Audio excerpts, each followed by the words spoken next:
नमस्कार। एनपीएन भारत में आपका स्वागत है। मैं मुकेश गुप्ता।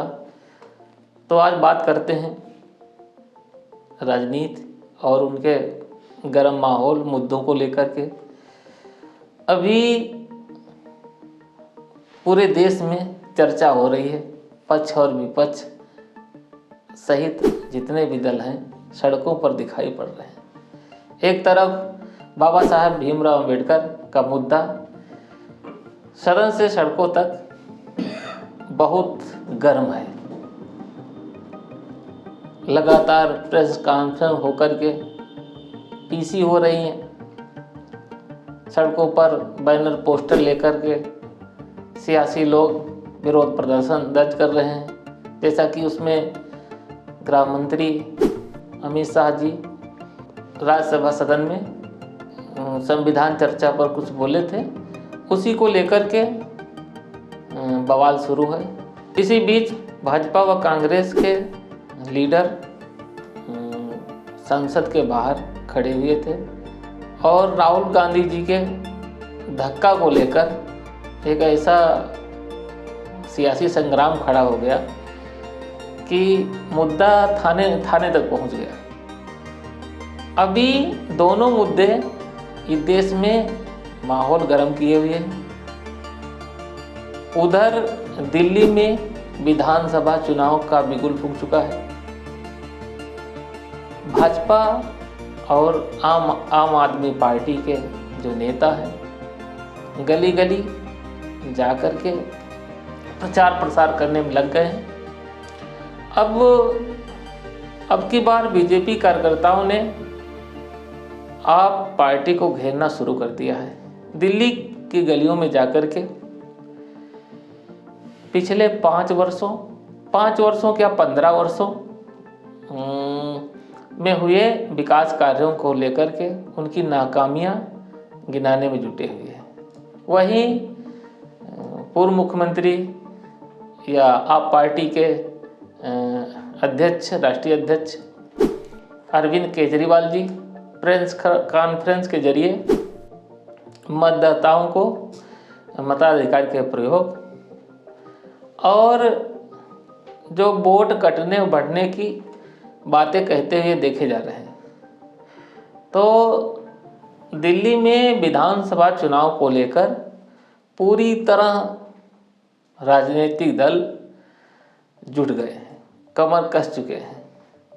अब पिछले वर्षों आप सरकार की नाकामियां गिनाकर भाजपा के नेता, भाजपा के कार्यकर्ता वाहवाही लूटने का प्रयास कर रहे हैं।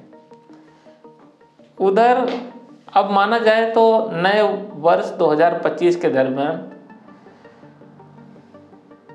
दिल्ली में विधानसभा चुनाव होने हैं और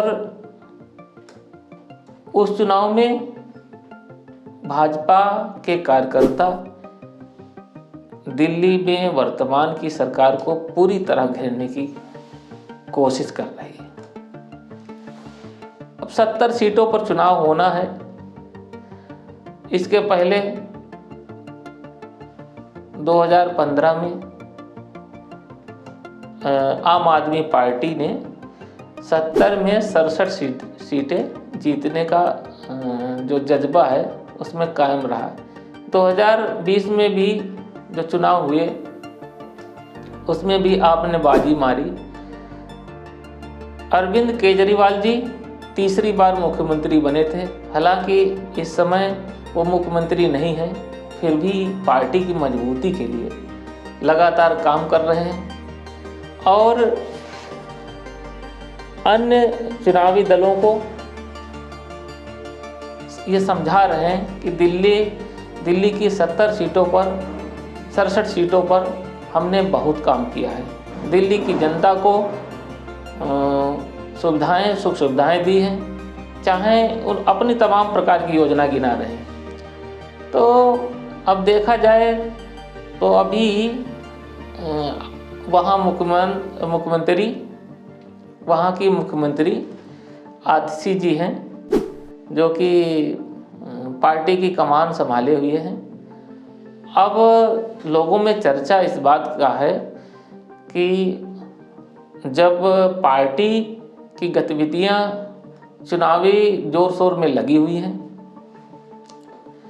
तो आतिशी जी क्या फिर से मुख्यमंत्री बनेंगे? क्या होगा उनका?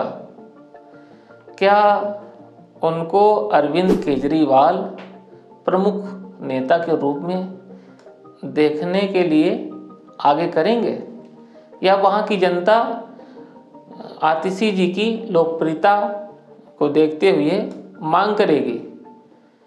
क्या रहेगा पार्टी का रुख और क्या है सियासी संग्राम, इस बात को लेकर कमेंट बॉक्स के माध्यम से आप अवगत कराएं।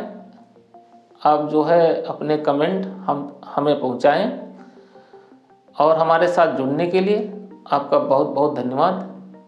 नमस्कार।